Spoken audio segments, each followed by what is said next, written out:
de primer año de la Universidad Libre Seccional Cali, y mi tutor, el doctor Iván Llanos, gastroenterólogo pediatra.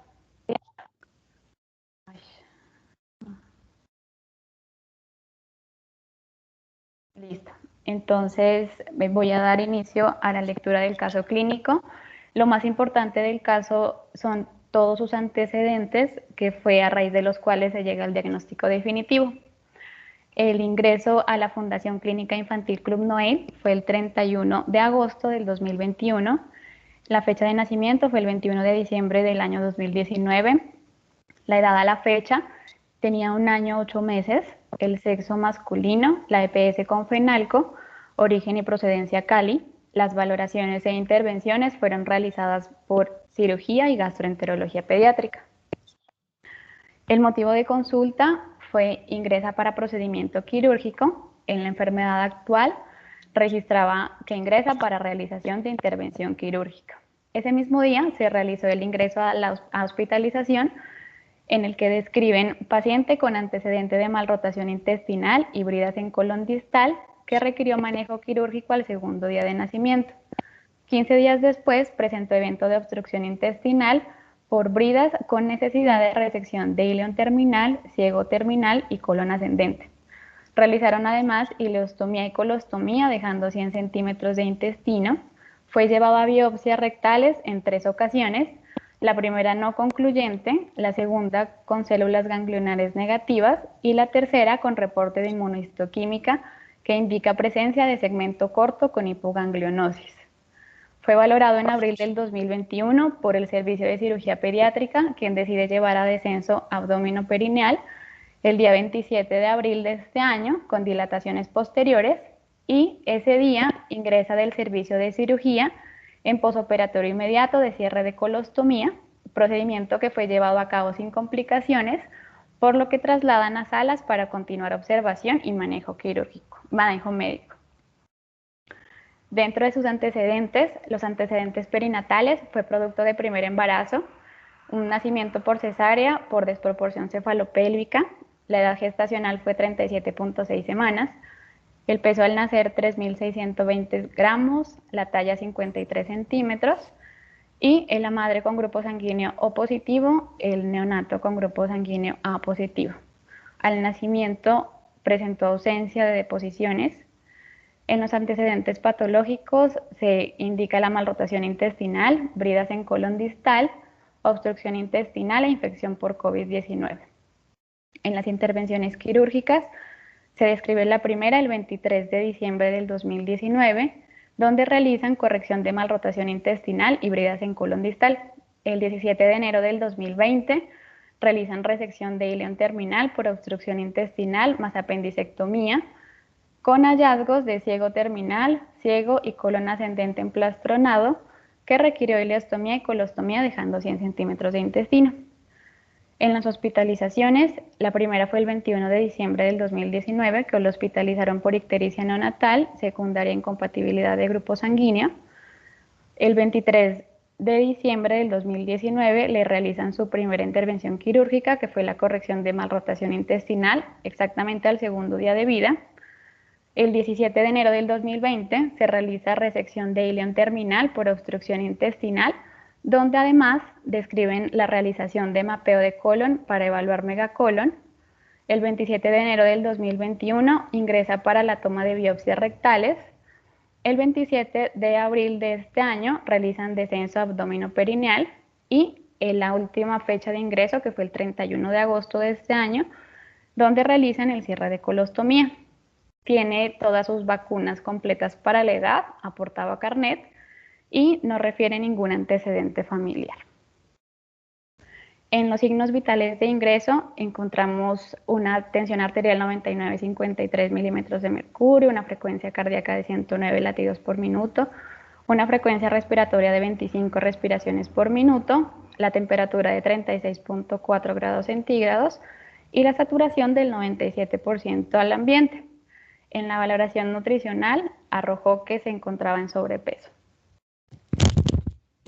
En cuanto al examen físico del ingreso al servicio de hospitalización, describen mucosas húmedas, sin edema, no adenopatías palpables, El tórax simétrico, normo expansivo, murmullo vesicular presente, no tenía agregados, sin signos de dificultad respiratoria, los ruidos cardíacos rítmicos sin soplos.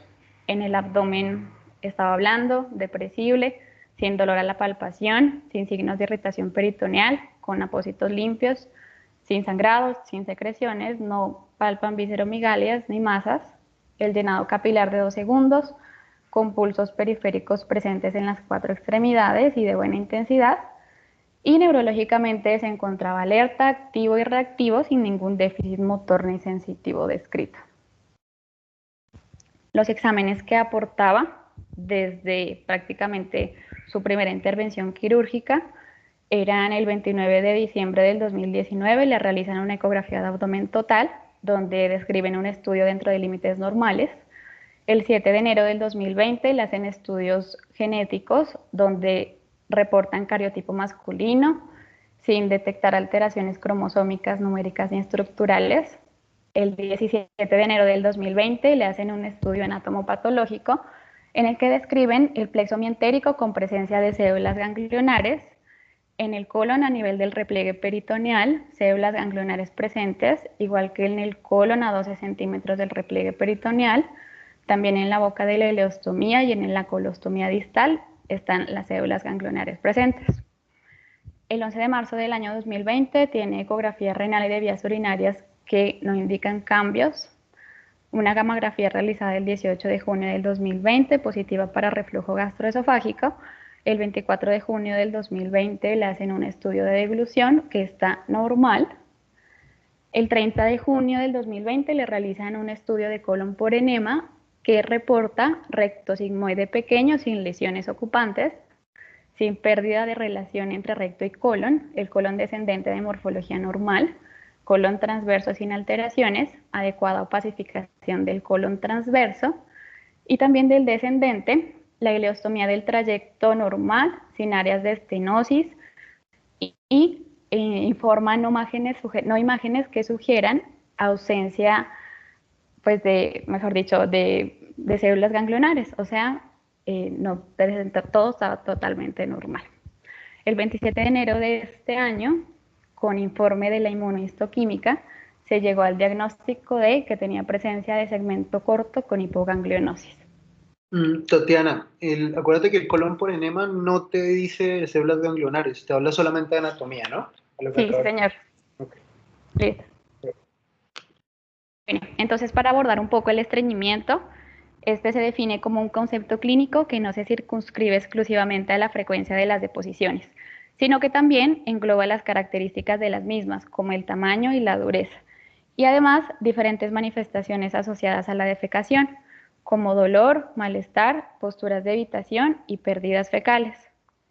Definimos estreñimiento de inicio temprano, el que se presenta en las primeras 8 semanas o antes, y estreñimiento crónico si los síntomas persisten por 3 meses o más.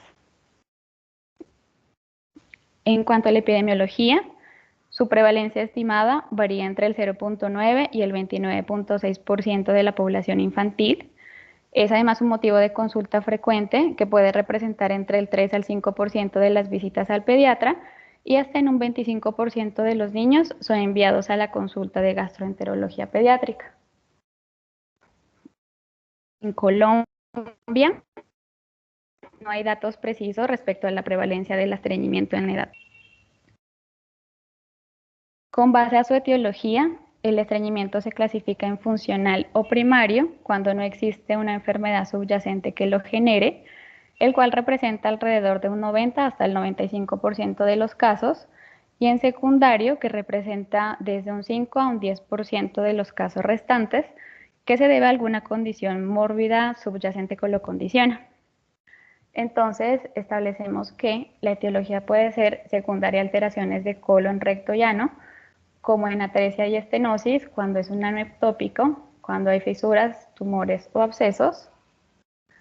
En enfermedades sistémicas, cuando hay desequilibrio electrolítico, diabetes mellitus, parálisis cerebral, fibrosis quística o incluso alergia a la proteína de leche de vaca.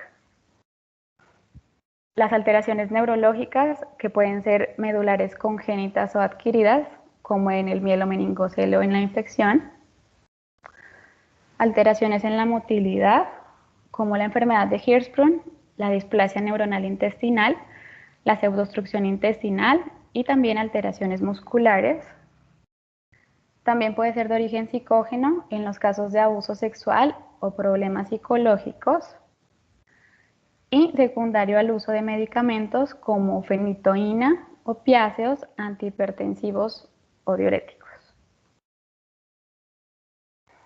Bueno, entrar como tal a ese diagnóstico en el caso clínico, un poco de Hirschsprung, su nombre procede del pediatra danés Hirschsprung, que fue el primero en describir en el Congreso de Pediatría que fue celebrado en Berlín en 1886, 20 casos de niños que fallecieron por estreñimiento y con una marcada distensión abdominal.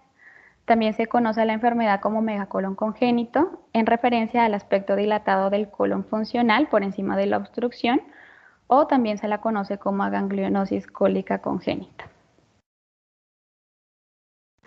La enfermedad de Hirschsprung es un trastorno congénito que se manifiesta por la ausencia de células ganglionares del sistema nervioso entérico que resultan en la pérdida de la motilidad del colon afectado y en la ausencia de la relajación involuntaria del esfínter anar interno, lo que conduce a una obstrucción intestinal que es de tipo funcional. La enfermedad de Hirschsprung tiene una incidencia de 1 por cada 5.000 recién nacidos y varía de 1 en 2.000 a 1 de cada 12.000 nacidos vivos. Predomina en hombres en una relación de 4 hombres por cada mujer y además se asocia con otros síndromes genéticos, especialmente con la trisomía 21. La mortalidad por enfermedad de Hirschsprung y sus complicaciones ha ido disminuyendo a través del tiempo gracias al diagnóstico oportuno y al manejo temprano y actualmente corresponde a un 3%. En un 70% de los casos, la enfermedad de Hirschsprung es aislada y también esporádica, mientras que en el 30% restante está asociada a otras anomalías sindrómicas o malformativas. También hay formas familiares que se observan en un 20% de los casos y se estima que el riesgo de recurrencia en familiares de primer grado de un paciente con enfermedad de Hirschsprung es del 4%. Esto quiere decir que es 200 veces más elevado que el de la población en general. Según los datos obtenidos del DANE, la enfermedad de Hirschsprung se sitúa en el lugar número 11 de las principales causas de mortalidad por enfermedades huérfanas en Colombia entre el año 2008 y 2013.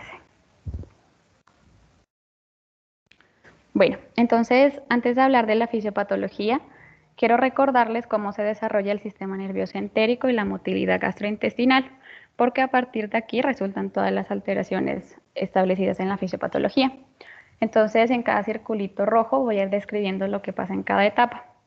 En el primero, que engloba la letra A, se describe que en la semana cuarta de gestación, las células de la cresta neural vagal, que están representadas con la flecha roja, invaden el intestino anterior y estas migran en dirección caudal hacia el intestino medio y también hacia el intestino distal.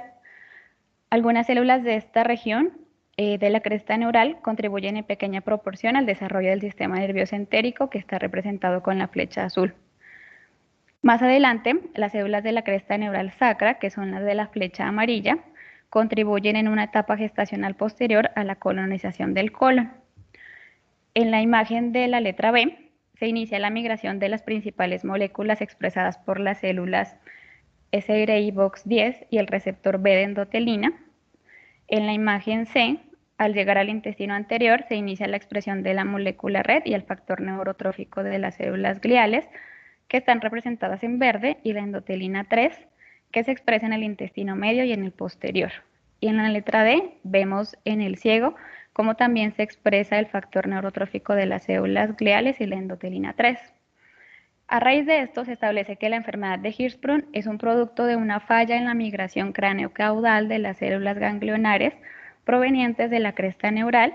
Este fenómeno se produce entre la semana 5 hasta la 12 semana de gestación, pero entre más precoz se produzca la alteración en la migración celular, mayor será la longitud del segmento afectado. También se cree que podría estar implicado un defecto en la matriz extracelular de la pared intestinal y esto podría conducir a que las células procedentes de la cresta neural la colonizaran. La enfermedad de Hirschsprung es considerada una enfermedad poligénica autosómica dominante de penetrancia incompleta y también de expresividad variable. Esto hace referencia a que no todo portador del gen alterado expresa la enfermedad y que guarda relación con la longitud del segmento afectado. Se cree que las alteraciones más comunes residirían en los cromosomas 2, en el 10 y en el 13, y que hay 9 genes afectados para desarrollar la enfermedad.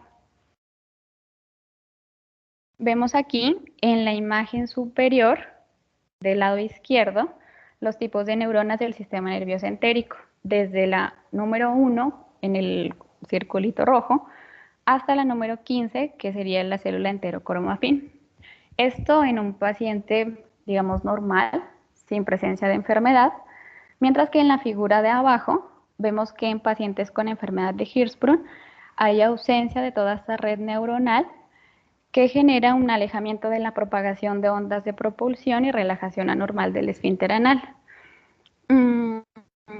Bueno, más adelante en la imagen de la derecha se evidencian áreas del colon ganglionar dilatado en la región proximal y los sectores agangliónicos con disminución del calibre en la región distal.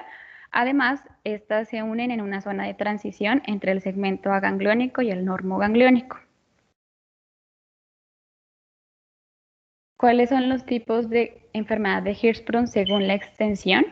Estos lo dividimos en 4, que son la enfermedad de Hirschsprung total, que es cuando el segmento agangliónico afectado, cuando el segmento se afecta a todo el colon y la parte del intestino delgado en diferentes proporciones. También puede incluir el ilion y el yeyuno. La frecuencia varía de un 2% hasta un 15%, y este se cree que es más común en los primeros días de vida. En la imagen lo podemos ver representado de esta manera. La segunda es la enfermedad de Hirschsprung de segmento largo, que se denomina cuando se compromete el colon más allá del ángulo esplénico, pero no más allá del ciego. La frecuencia es alrededor de un 10 al 15%, y en una imagen la podemos ver representada así. La tercera variante es la enfermedad de Hirschsprung de segmento corto, que es la más frecuente, ocurre en el 60 al 90% de los casos y afecta el colon distal, pero no más allá del ángulo esplénico, que sería esta. Y la enfermedad de Hirschsprung de segmento ultracorto, que es una variante realmente discutida, y esta afecta la región rectoanal en una extensión de aproximadamente 4 centímetros, que sería más o menos visualizada de esta forma. Bueno, además de la clasificación según la extensión, hay varias variantes de la enfermedad de Hirschsprung, que son 6. La primera, la displasia neuronal intestinal, la ganglioneuromatosis intestinal, la hipoganglionosis aislada, los ganglios inmaduros, la ausencia del plexo argirófilo y la calancia del esfínter anal interno. Entonces, se establece que la displasia neuronal intestinal es una disganglionosis y se diferencia de la enfermedad de Hirschsprung por ser una hiperplasia del plexo mientérico y submucoso con hipertrofia de las células ganglionares. Se puede clasificar en 2 subtipos clínicos que son en realidad histológicamente distintos. El primero es el tipo A, que representa más o menos un 5% de todos los casos de displasia neuronal intestinal y se caracteriza por aplasia congénita o hipoplasia de la inervación simpática. Y la tipo B, que está definida por la hiperplasia del plexo submucoso parasimpático, es la más común, representa alrededor del 95% de los casos de displasia neuronal intestinal, y en esta se evidencia hiperganglionosis, ganglios gigantes y células ganglionares ectópicas. La mayoría de los pacientes presentan estreñimiento crónico que puede ir asociado o no a distensión abdominal, por lo que en realidad clínicamente se asemejaría a la enfermedad de Hirschsprung, y adicionalmente tienen un colon con enema normal. Bueno, además parece haber una alta incidencia de anomalías congénitas asociadas que oscilan entre un 25 a un 30%. Entre las más frecuentes están las malformaciones anorrectales, la malrotación intestinal, el intestino corto congénito, las enterocolitis necrotizantes y el síndrome de Down. El diagnóstico se hace a través de una biopsia por succión rectal y en cuanto al manejo, se recomienda que el manejo sea conservador con laxantes y enemas, aunque si los síntomas persisten durante más de 6 meses, se considera como opción de tratamiento o manejo quirúrgico. La segunda variante es la ganglioneuromatosis intestinal, que se caracteriza por una proliferación difusa de fibras nerviosas con hiperplasia significativa de células ganglionares o mucosas. Y también mientéricas, esto genera un engrosamiento de la pared intestinal y esta condición en realidad es extremadamente rara porque conduce a una obstrucción intestinal crónica. La gran mayoría de los pacientes presentan estreñimiento crónico severo y también distensión abdominal secundaria a un proceso de obstrucción intestinal. Este estreñimiento también puede ser alternante con episodios de diarrea. Otros hallazgos que son característicos de esta variante es los denominados neuromas de la mucosa de los labios y la lengua, que se ven como en la imagen de la izquierda, y también puede haber labios agrandados. Se diagnostica por la presentación clínica, hallazgos histológicos en la biopsia y se establece que la mayoría de los síntomas gastrointestinales pueden tratarse con laxantes, con enemas, aunque eventualmente algunos pacientes requieren cirugía por obstrucción intestinal o también porque forman estenosis. La tercera variante es la hipoganglionosis aislada,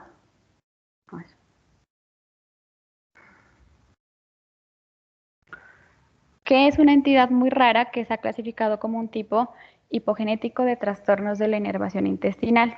La patogenia todavía no está del todo clara y se manifiesta con estreñimiento crónico severo con obstrucción intestinal, además de que la enterocolitis son los síntomas de presentación más común. Para hacer el diagnóstico se requiere de una biopsia de espesor total y el manejo de estos pacientes sí consiste en la resección del segmento intestinal afectado. La cuarta variante son los ganglios inmaduros, que se encuentran normalmente en las biopsias rectales de los bebés prematuros que presentan obstrucción intestinal funcional. Es por eso que el hallazgo de los ganglios inmaduros en la biopsia rectal puede ser un indicador solamente de inmadurez funcional, pero transitoria del intestino. Los pacientes normalmente suelen ser lactantes prematuros que tienen antecedentes de estreñimiento crónico o de obstrucción intestinal funcional. Y en general, el diagnóstico se puede realizar a partir de biopsias, pero el manejo es conservador con el uso de laxantes y enemas. La quinta variante es la ausencia del plexo argirófilo, que hace referencia a la deficiencia de células argirófilas en el plexo mientérico. Esta es una causa poco común de estreñimiento y de obstrucción intestinal funcional en los lactantes y en los niños. Lo que genera esta entidad es que las células se encargan de la contracción o la relajación de las fibras musculares dentro de la pared intestinal. Es por eso que la ausencia de estas células se manifiestan como estreñimiento severo, distensión abdominal moderada y la falta de peristaltismo. Estas células, o más bien la ausencia de estas, se diagnostican mediante la impregnación con plata de biopsias de espesor total, porque la tinción convencional con hematoxilina y eosina no muestran esta anomalía. La mayoría de estos pacientes se tratan de forma conservadora con laxantes y enemas, aunque en algunos casos se realiza un procedimiento que se llama miectomía de esfínter interno o también se realiza la colocación de una colostomía. Y la última variante es la acalasia del esfínter anal interno. Este es un trastorno con una presentación clínica que es bastante similar a la enfermedad de Hirschsprung, pero aquí hay presencia de células ganglionares en las biopsias rectales. La patogenia exacta todavía no está clara. La presentación clínica en la mayoría de los casos es similar a la enfermedad de Hirschsprung, pues los pacientes suelen sufrir estreñimiento crónico y severo y aproximadamente un tercio de estos pacientes tienen antecedentes de distensión abdominal y fracaso en el tratamiento con laxantes. El diagnóstico se basa en los síntomas clínicos combinados con el hallazgo de ausencia del reflejo rectoesfinteriano con un marcado aumento de la actividad rítmica en la manometría anorrectal. El tratamiento de esta entidad recomendado es la miectomía posterior.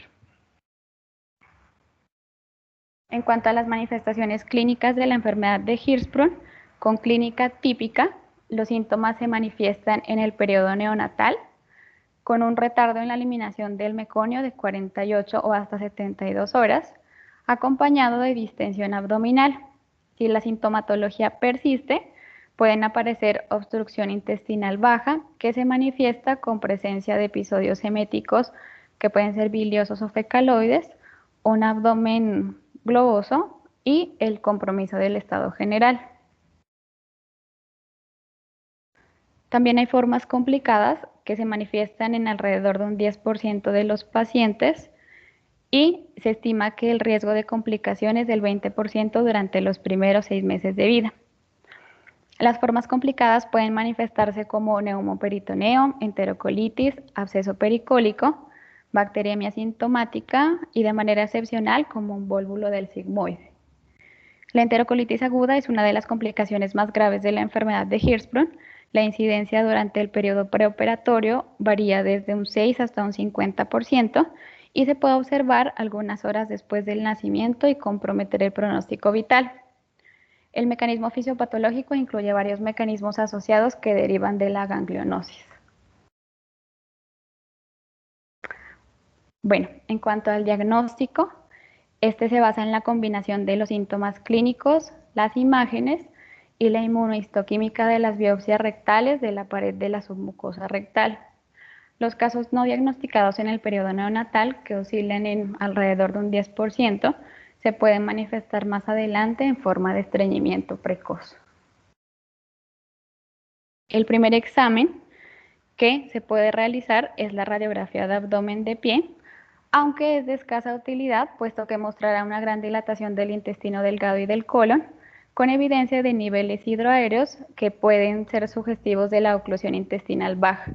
Sin embargo, en los recién nacidos no suele observarse una diferencia de calibre entre el colon proximal y el distal ganglionar, y por eso se dificulta el diagnóstico. El segundo examen es el colon por enema, que este ofrece más información que la radiografía de abdomen simple. Su sensibilidad es del 70% con una especificidad del 83%, que aún así es inferior a otras pruebas diagnósticas, pero por lo general suele ser la primera prueba que se realiza. Para la realización del colon por enema no se requiere de ninguna preparación especial y en los niños más pequeños se utilizan medios hidrosolubles porque los medios baritados lo que pueden condicionar es a la cristalización de las heces que pueden perpetuar la impactación fecal. El tercer examen es la manometría anorrectal. Esta es una técnica que nos permite medir, mediante el registro simultáneo a diferentes niveles, los cambios intraluminales de presión. El estudio de la actividad motora anorrectal, que se hace tanto en reposo como simulando diferentes situaciones fisiológicas. Para este estudio se coloca una sonda fina con orificios a través del ano, como lo vemos en la imagen, tiene una sensibilidad del 25% y una especificidad del 94%, y se describe su utilidad sobre todo en los casos de segmento agangliónico ultracorto. Entonces, vemos en esta imagen, en la parte superior se ve el patrón normal, y de ahí hacia abajo lo clasificamos en tipo 1, tipo 2, tipo 3 y tipo 4, que depende de las fuerzas propulsivas con ausencia o insuficiente relajación. Se establece que los tipos 1 y tipo 3 son definidos como la disinergia, o sea, la alteración en la coordinación muscular del suelo pélvico, mientras que los tipos 2 y 4 involucran una inadecuada propulsión defecatoria. En la enfermedad de Hirschsprung, sobre todo en este examen, existe de forma característica una ausencia del reflejo anal inhibitorio. En las imágenes a su derecha, en la parte superior está representada un recién nacido con retraso meconial. Las iniciales BR son balón rectal, CAP es canal anal proximal, CAD es canal anal distal Y aquí se observa la presencia del reflejo inhibitorio del ano, con la forma de la curvatura de las líneas trazadas. Mientras que en la imagen inferior se trata de un recién nacido de 48 horas, con retraso meconial y distensión abdominal, pero aquí el estudio manométrico se observa la ausencia del reflejo inhibitorio del ano, dado por los cambios en la morfología de las curvas. La biopsia rectal en realidad es el mejor método diagnóstico para la enfermedad de Hirschsprung. Vemos en la imagen de la izquierda, en la primera lámina, la presencia de células ganglionares normales que están marcadas con la flecha negra, mientras que en la segunda lámina no hay células y hay evidencia de hipertrofia de los nervios, que está marcada con las flechas amarillas. La indicación es que se realice en la cara posterior o lateral del recto y se indica que la altura de la toma de la biopsia es importante y lo ideal es realizarla entre 2 a 4 centímetros por encima de la línea pectínea, porque la zona rectal hasta los 2 centímetros por lo general es una zona que es hipogangliónica. Y este es el más importante, es el estándar de oro para el diagnóstico de la enfermedad de Hirschsprung. El estudio histopatológico de las biopsias rectales se realiza usualmente con la tinción de hematoxilina y eosina, pero en la actualidad este procedimiento tiene varios retos que ocasionan errores diagnósticos, ya sea por una mala toma de la biopsia o por un proceso o por un estudio histológico inadecuado. Por eso en la actualidad, para aumentar la certeza del diagnóstico de la enfermedad de Hirschsprung, se utiliza una prueba de inmunistoquímica con calretinina y proteína S100. Esta última ha venido a suplantar la anterior más porque es más práctica y además es más certera. La calretinina es una proteína de unión al calcio que se encuentra expresada en las células ganglionares en condiciones normales y la proteína S100 se expresa en las células derivadas de la cresta neural.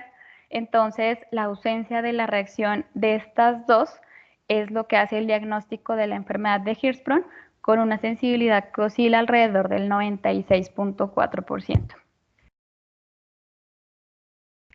En cuanto a los diagnósticos diferenciales, se debe descartar en primer lugar causas de origen orgánico como malformaciones anorrectales, atresias intestinales, hipotiroidismo, insuficiencia suprarrenal, fibrosis quística, causas infecciosas y causas maternas como diabetes gestacional. Y se puede descartar otras causas de oclusión funcional como el hilo meconial, en el que en la imagen radiográfica se visualizan pequeñas bolas de moco que forman un obstáculo a nivel de la última asa del intestino delgado. También como causa diferencial el tapón meconial, que se debe considerar si existen antecedentes familiares de fibrosis quística, y en la imagen provoca de forma transitoria una obstrucción intestinal que se sitúa a nivel del recto sigma. Otro diagnóstico diferencial es el síndrome de colon izquierdo pequeño, que es la inmadurez funcional cólica y que muestra el aspecto del colon izquierdo de calibre reducido o normal y una dilatación por encima del ángulo izquierdo.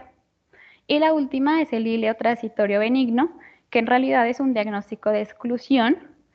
El enema, pues el colon por enema y la biopsia rectal aquí son normales y además su evolución espontánea es buena. En el tratamiento de la enfermedad de Hirschsprung, el definitivo es quirúrgico, sin embargo, se hace un manejo preoperatorio en el que se controlan los síntomas del recién nacido. Entonces se realiza el cese de la alimentación, la inserción de una sonda orogástrica y la hidratación venosa.